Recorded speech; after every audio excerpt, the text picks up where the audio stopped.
seem like the type to love 'em, leave 'em, and disappear right after the song. So give me the night to show you, hold you, don't leave me out here dancing alone. Assalamualaikum warahmatullahi wabarakatuh. Baiklah, pada kesempatan ini saya akan mempresentasikan materi yaitu sistem skeleton atau sistem rangka. Sistem rangka merupakan suatu sistem yang dibangun oleh struktur-struktur keras dari tubuh yang sifatnya menyokong dan melindungi. Sistem ini meliputi sistem eksoskeleton dan endoskeleton. Nah, eksoskeleton secara embrionik berasal dari jaringan epidermis saja atau keduanya. Sedangkan endoskeleton secara embriologis berasal dari jaringan subdermal, yaitu endoskeleton tulang, endoskeleton rawa, dan korda yang dijumpai pada hewan invertebrata. Sedangkan pada vertebrata umumnya dijumpai yaitu endoskeleton rangka tubuh pada hewan. Nah, fungsi rangka tubuh yaitu sebagai pelindung organ lunak pada tubuh organ-organ vital yang terdapat di dalam rongga tengkorak dan dada, dan mengandung sumsum tulang belakang sebagai tempat sel darah dibentuk. Nah, rangka tubuh juga berfungsi dalam membentuk sistem tua yang melipat gandakan kekuatan yang timbul selama kontraksi otot rangka dan mengubahnya menjadi gerakan tubuh. Nah, materi selanjutnya yaitu jenis tulang pada hewan yang dibedakan menjadi dua bagian, yaitu yang pertama tulang rawan yang bersifat lentur dan ruang antar selnya mengandung perekat dan sedikit kapur. Tulang rawan ini mengandung banyak kolagen yang berstruktur. Selanjutnya yang kedua yaitu tulang rawan yang selnya sangat keras yang dibentuk oleh osteoblas. Tulang keras ini selnya banyak mengandung zat kapur dan sedikit zat perekat sehingga bersifat keras, di mana fungsi utamanya yaitu untuk membentuk kekuatan pada tulang. Nah, selanjutnya ini adalah klasifikasi sistem rangka menurut bentuknya. Nah, ada 5 poin, yaitu yang pertama ada tulang panjang, yang dimana tulang ini berbentuk silindris, contohnya itu tulang paha atau femur dan tulang betis atau fibula. Yang kedua itu ada tulang pendek, dimana tulang pendek ini yang bertutur tuloid, contohnya itu tulang belakang, tulang pergelangan tangan, dan tulang pergelangan kaki. Nah, yang ketiga itu ada tulang pipi.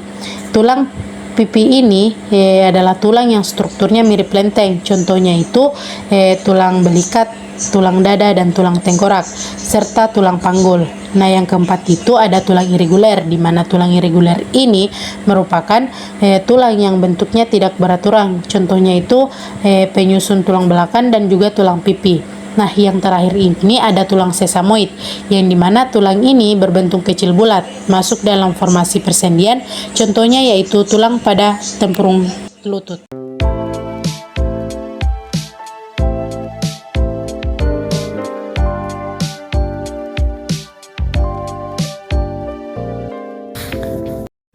Sistem rangka pada AVES. Sistem rangka pada AVES sangat penting dalam memberikan dukungan tubuh, melindungi organ internal, dan memungkinkan gerakan tubuh. Komponen utama dari sistem rangka burung yaitu tulang belakang. Tulang belakang pada burung terdiri dari banyak tulang yang tergabung, dimulai dari tulang leher, tulang punggung, tulang pinggang, dan tulang ekor. Tulang belakang pada burung sangat fleksibel dan memungkinkan burung untuk melakukan gerakan yang kompleks.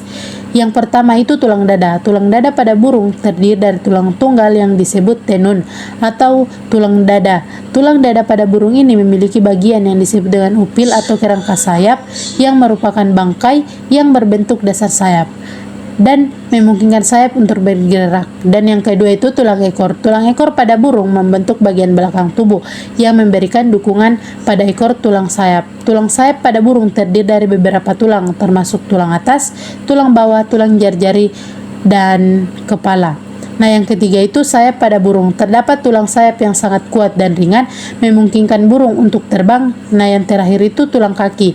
Tulang kaki pada burung ini terdiri dari beberapa tulang, termasuk tulang paha, tulang kering, tulang betis, dan tulang kaki. Tulang kaki burung biasanya sangat kuat dan ringan untuk mendukung burung dalam berjalan dan terbang. Selain itu, sistem kerangka burung juga melibatkan beberapa struktur tambahan seperti misterius yang memperkuat bagian dada untuk menahan tekanan udara yang dihasilkan oleh sayap saat terbang, dan tulang selapis yang memperkuat dan melindungi organ-organ reproduksi dan pencernaan pada burung.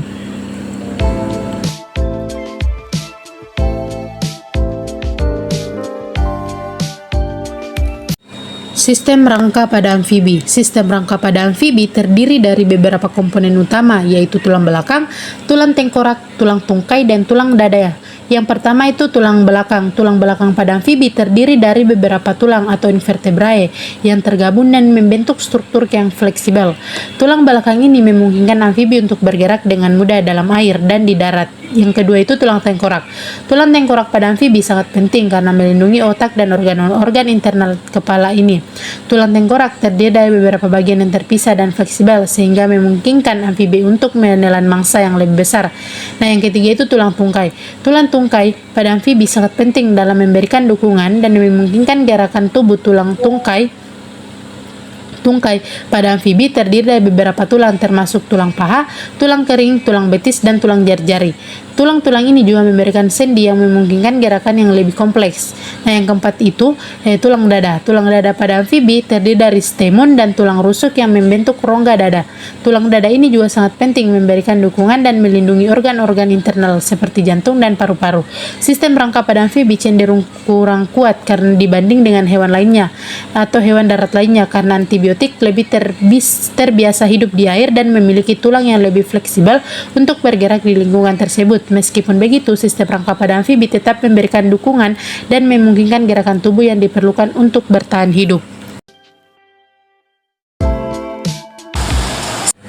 Sistem rangka pada ikan atau Pisces. Sistem rangka pada ikan ini terdiri dari beberapa komponen utama, yaitu yang pertama ada tulang belakang. Nah, tulang belakang ada pada ikan terdiri dari beberapa tulang yang tergabung dan membentuk struktur yang fleksibel. Tulang belakang ini memungkinkan ikan untuk bergerak dengan mudah dan lentur di dalam air. Nah, yang kedua yaitu tulang-tulang sirip pada ikan. Memiliki dua jenis tulang sirip, yaitu tulang sirip depan atau dorsal fin dan tulang sirip belakang atau anafin. Kedua jenis tulang sirip ini berfungsi sebagai pengatur arah dan stabilitas gerakan ikan di dalam air. Nah, komponen yang ketiga yaitu ada tengkorak. Tengkorak pada ikan juga terdiri dari beberapa bagian, termasuk tengkorak otak, semanggi gula, dan operculum. Tengkorak ini berfungsi untuk melindungi otak dan organ-organ internal lainnya, serta membantu ikan dalam makan dan bernafas. Selain itu, ikan juga memiliki jaringan tulang rawan atau kartier yang melapisi bagian-bagian tubuhnya seperti sirip ekor dan kepala tulang rawan. Ini memberikan fleksibilitas pada tubuh ikan dan membuatnya lebih mudah bergerak. Di dalam air, sistem rangka pada ikan sangat penting dalam memberikan dukungan dan memungkinkan gerakan tubuh yang diperlukan untuk berjalan hidup di dalam air. Struktur tulang pada ikan juga sangat beradaptasi dengan lingkungan air sehingga memungkinkan ikan untuk bergerak dengan sangat efisien dan cepat sesuai dengan kondisi lingkungannya.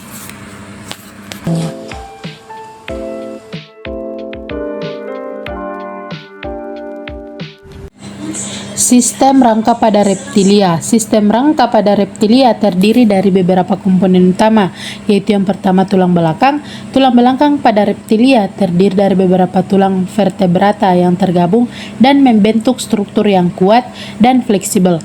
Tulang belakang ini memungkinkan reptilia untuk bergerak dengan cepat dan lincah di darat. Yang kedua yaitu tulang tengkorak.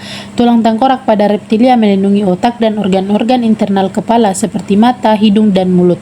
Tulang tengkorak pada reptilia biasanya lebih kokoh dan kuat dibandingkan dengan tulang tengkorak pada amfibi karena reptilia lebih terbiasa hidup di darat dan memerlukan perlindungan yang lebih baik.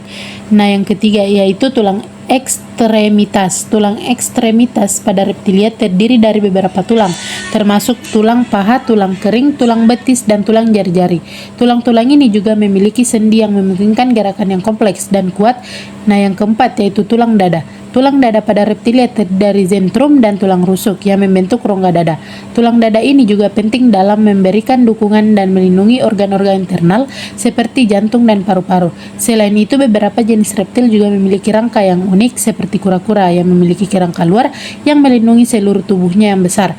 Lengkap pada reptilia sangat penting dalam memberikan dukungan dan memungkinkan gerakan tubuh yang diperlukan untuk bertahan hidup di darat. Struktur tulang pada reptilia juga sangat beradaptasi dengan kebutuhan hidup di darat, sehingga memungkinkan reptilia untuk bergerak dengan efisien dan cepat serta melindungi organ-organ vitalnya dengan baik.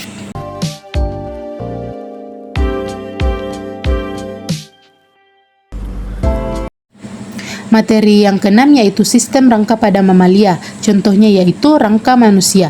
Sistem rangka manusia merupakan kumpulan dari 206 tulang yang saling berhubungan satu sama lain membentuk sistem gerak.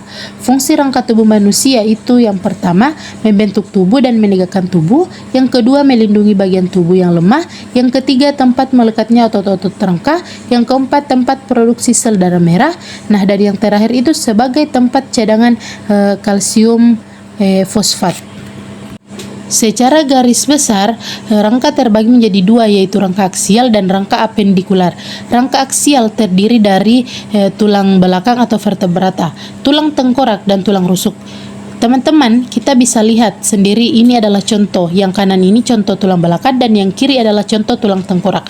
Tengkorak berfungsi untuk melindungi otak. Tulang-tulang belakang. Pada tulang belakang terjadi perlengkungan yang berfungsi untuk menyangga berat dan memungkinkan manusia melakukan berbagai jenis posisi.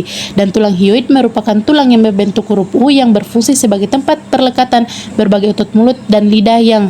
Nah, selanjutnya itu yang kedua itu ada rangka apendikular.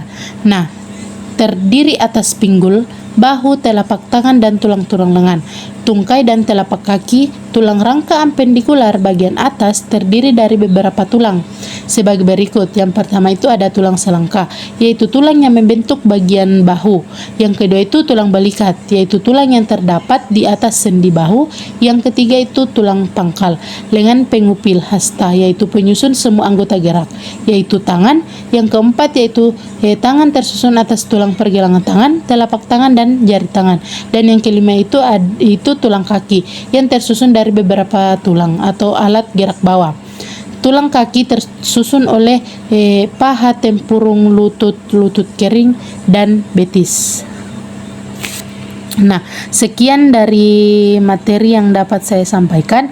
Kurang dan lebihnya mohon dimaafkan. Terima kasih. Wassalamualaikum warahmatullahi wabarakatuh.